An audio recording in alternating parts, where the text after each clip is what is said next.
봄의 화사함을 선물했던 꽃은 얼마 가지 않아 그 빛을 잃고 시들었다. 재경은 한시만에 뽐내던 화려한 아름다움은 온데간데 없이 사라지고 볼품없이 초라하게 시들어버린 꽃을 물끄러미 보며 혼잣말로 중얼거렸다.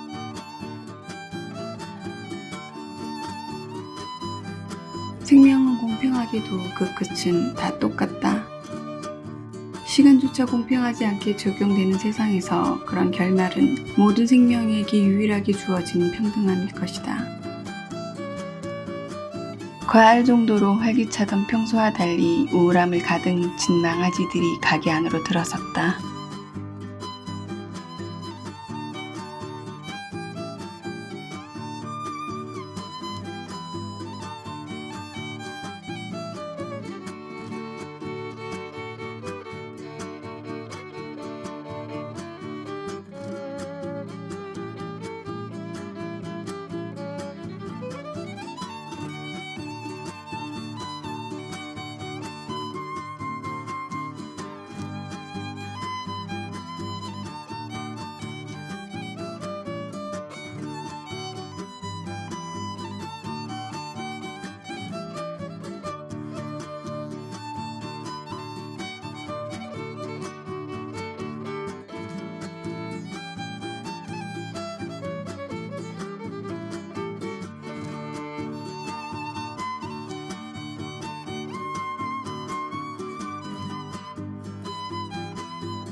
재경에겐 그들과 자신이 전혀 다른 세상에 사는 것 같아 왠지 괴리감이 느껴졌다. 그녀의 세상에선 의뢰 대학 진학보다 취업하는 것이 당연했고 정해진 목표를 달성하면 보상이 주어진다는 건 생각해 본 적이 없었다. 그저 마지못해 어느 순간부터 정해놓은 목표를 따라갈 뿐이었다. 그런데 그들은 보상에 따라 선택이라는 것도 당연하다는 듯 스스로 자유롭게 할 수 있었다. 그건 마치 중학생이던 시절 소풍이라는 공통된 원인을 두고 고민을 해도 그 거리가 완전히 달랐었던 재경과 짝꿍의 모습과 같았다. 재경은 그날 목적지까지 데려다줄 버스비를 고민했어야 했다면 짝꿍은 어떻게 하면 부모님을 구슬려 소풍에 입고 갈 옷을 살 것인가를 고민했다. 그때 그녀는 그런 고민을 하는 친구의 세상이 마냥 부럽기만 했었다.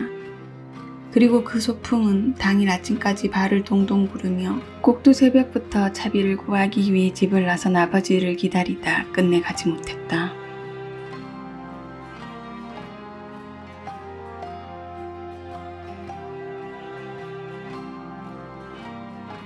그날도 아버지는 이미 출발해야 하는 시간을 한참 넘기고 와선 묻고 했다는 말 외엔 별말이 없었다.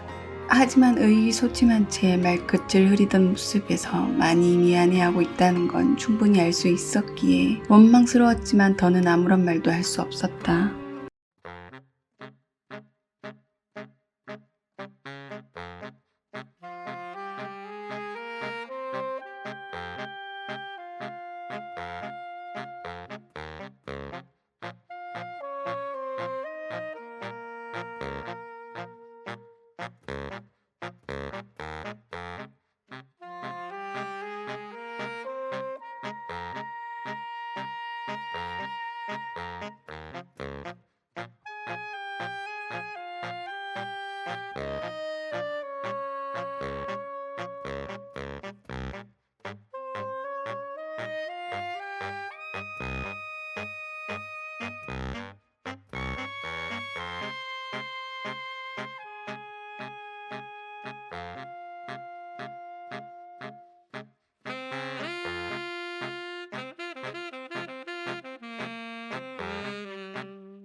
재경은 반죽조차 찰떡같은 두 친구의 대화를 듣고 있자니 사귀기로 한 걸 물리고 싶다는 생각이 아주 잠깐 스치듯 지나갔다.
처음 그들을 만났을 땐 껄렁껄렁하고 건들거리는 겉모습으로 공부와는 거리가 먼 그렇고 그런 사고뭉치 불량 학생쯤으로 치부했었고, 묻지도 않은 대학 합격 소식을 전했을 땐 의외라는 생각이 들었지만 타인의 일이었기에 전혀 관심을 두지 않았었다. 하지만 어쩌다 가까워지게 된 탓에 자신은 꿈도 꾸지 않았던 대학에, 그것도 명문대에 입학한 것을 알게 되자 새삼스레 동등한 위치에서 나란히 걸을 수 없을 것 같은 거리감이 들었다.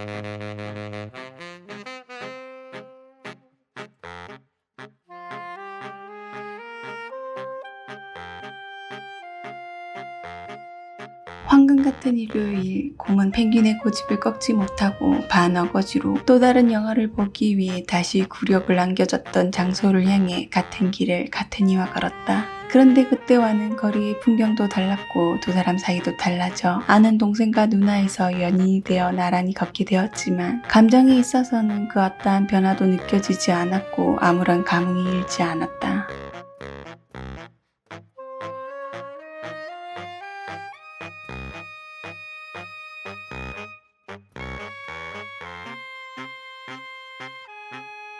성희가 선택한 영화는 여전히 취향과는 멀어 퍽 지루하고 고리타분했다. 그녀는 중력이 눈꺼풀에만 집중된 것인지 자꾸만 무겁게 내려가는 걸 겨우 붙들고 끝까지 봤음에도 극장을 나오면서부터 영화의 스토리가 몽땅 까맣게 지워져 모든 노력을 수포로 돌아가게 만들었다.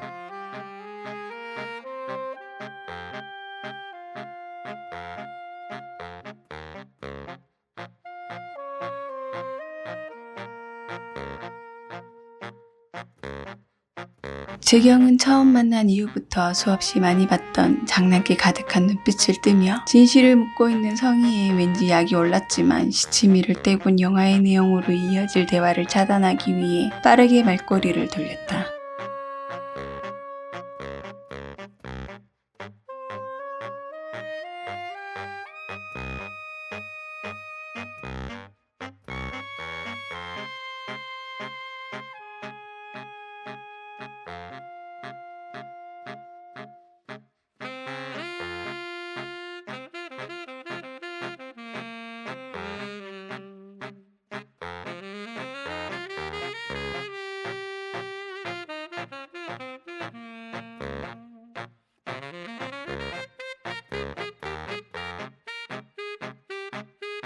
잠시 말을 이해하지 못하는 듯 갸우뚱대던 그는 이내 배가 고프다고 가볍게 칭얼거리곤 주변의 질비한 식당 중 20대를 겨냥해 이쁘고 먹음직스럽게 찍은 메뉴 사진으로 눈길을 끄는 깔끔하고 심플한 경양식집으로 그녀를 끌기 시작했다.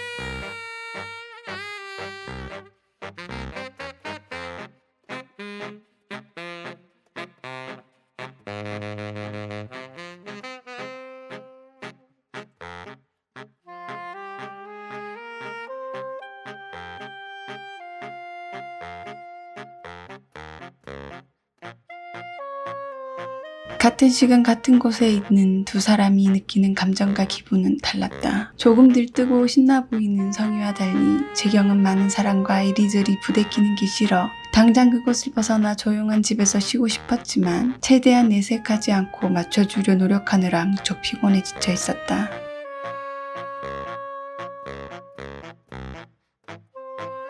그런 속을 애써 감추고 마주 앉아 이런저런 이야기들을 늘어놓았지만 서로의 관심사가 달랐기에 대화는 길게 이어지지 못하고 끊기기 일쑤였고 전에 없었던 어색함이 끼어들기도 했다.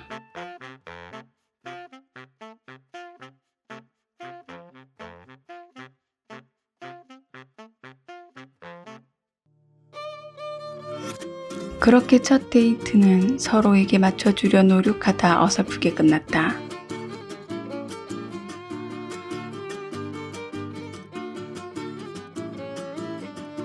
망아지들은 예시한 대로 대학에 입학한 후부터 뻔질나게 드나들던 발길이 줄었지만 허전함을 느낄 새도 없이 시도 때도 없이 오는 문자와 전화가 그 공백을 메꿔버렸다. 그건 역시 서로에게 맞지 않았다. 재경이 생각하는 이상적인 전화 사용법은 통화보다는 문자로 용건만 간단히 하는 것이었고 실없이 길게 통화하거나 별 이유 없이 자주 연락하는 걸 좋아하지 않았고 귀찮아했다.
그들이 오지 않았기에 혼자 있는 그곳 시간은 당연히 더디게만 흘러가야 하는 게 정상인데 무슨 재주를 부린 건지 여전히 빠르게 흐르는 듯 했고 그에 따른 귀찮음과 성가심은 배가 되어버렸다. 그뿐만 아니라 그건 퇴근 후까지도 이어져 밤이 늦도록 지속될 때가 많아졌다.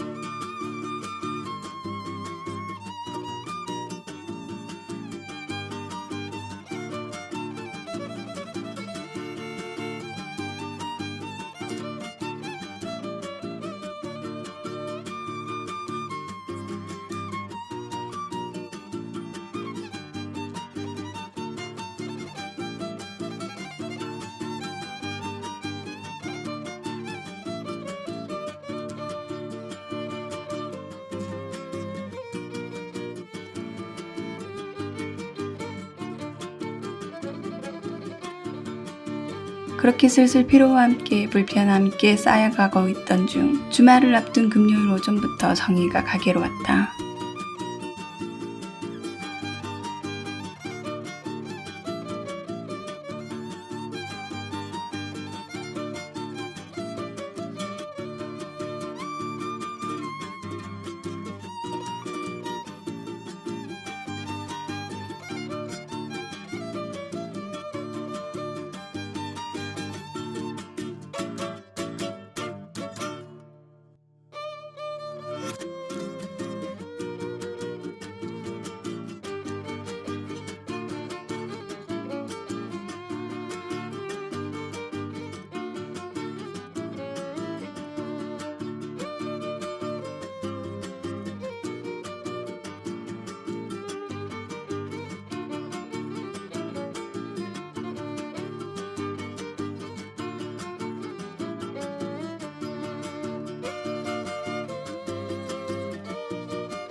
재경은 불평처럼 쏟아지는 말에 마치 갑자기 뒤통수를 세게 맞은 것처럼 무언가 번쩍하며 알게 모르게 그가 더 많은 걸 자신에게 맞춰주고 있었다는 걸 불현듯 깨달았다. 그리고 그와 동시에 미안함과 함께 왠지 측은함마저 들어 입이 10개라도 할 말이 없었다. 그런 마음을 전혀 알 도리 없었던 성희는 그저 그녀의 어두워진 표정에 자신이 너무 불평을 늘어놓은 것 같아 미안함에 슬쩍 눈치를 살피고는 넌지시 다시 말을 꺼냈다.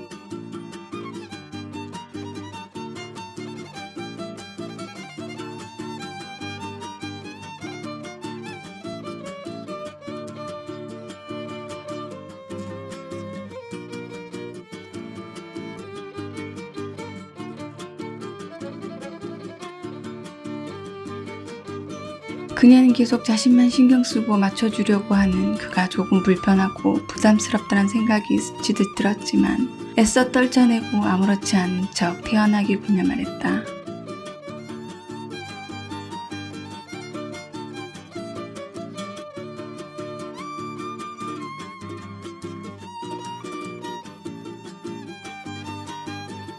그제야 그들 주변을 감싸고 있던 조금 무거운 공기가 한결 가벼워지며 그동안 있었던 시시콜콜한 이야기들로 마치 예전처럼 아는 누나와 동생으로 돌아간 듯 편안하면서도 익숙한 시간을 만들 수 있었다.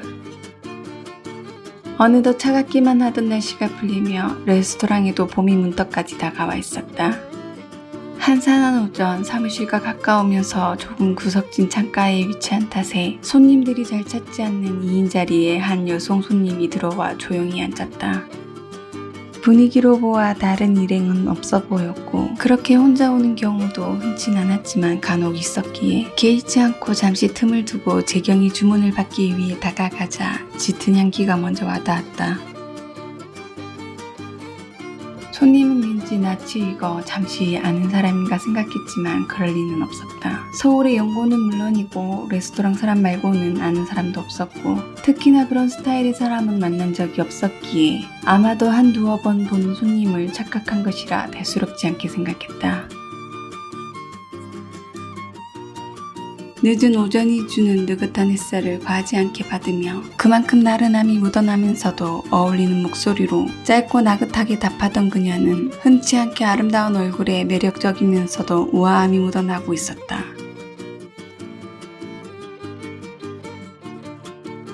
거기다 먼저 마중왔던 화려하면서도 고급스러운 짙은 향기가 참 잘 어울렸다.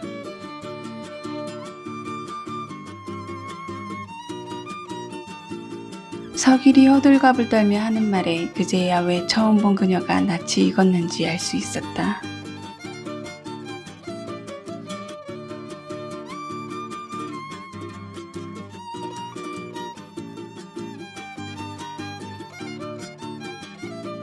재경은 중학생일 때 가수로 데뷔하자마자 인기와 명성을 얻어 승승가도를 달리던 그녀의 팬이었다. 그러다 어느 순간부터 음반도 내지 않고 불황과 안에서도 모습을 잘 나타내지 않자 서서히 잊어갔다. 하지만 이름을 듣자마자 그때의 그녀의 모습이 생생하게 떠올랐다. 그런데도 실물을 가까이에서 보고도 미처 알아볼 수 없었던 건 시간이 꽤 흐른 탓도 있겠지만 스타일이 너무도 많이 달라져 있었기 때문이었다.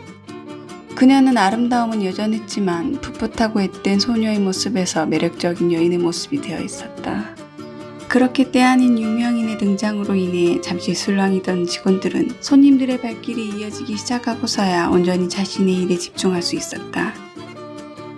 그리고 한 차례 전쟁 같은 시간이 끝나고 나서 다시 그 자리를 봤을 때 이미 빈자리가 되어 있었다. 평소보다 일찍 출근한 지배인이 곧장 바에 있는 캡틴에게로 다가가 전에 없던 지시를 전달했다.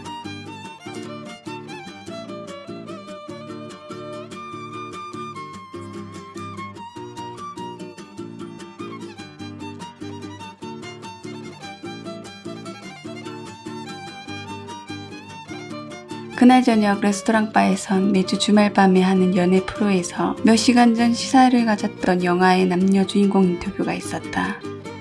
방송 촬영 현장은커녕 연예인조차 실물을 본 적 없었던 재경에겐 그 모든 것이 그저 신기하고 매력적으로 다가오며 그녀에게도 살랑거리는 간지러운 봄바람이 불기 시작했다.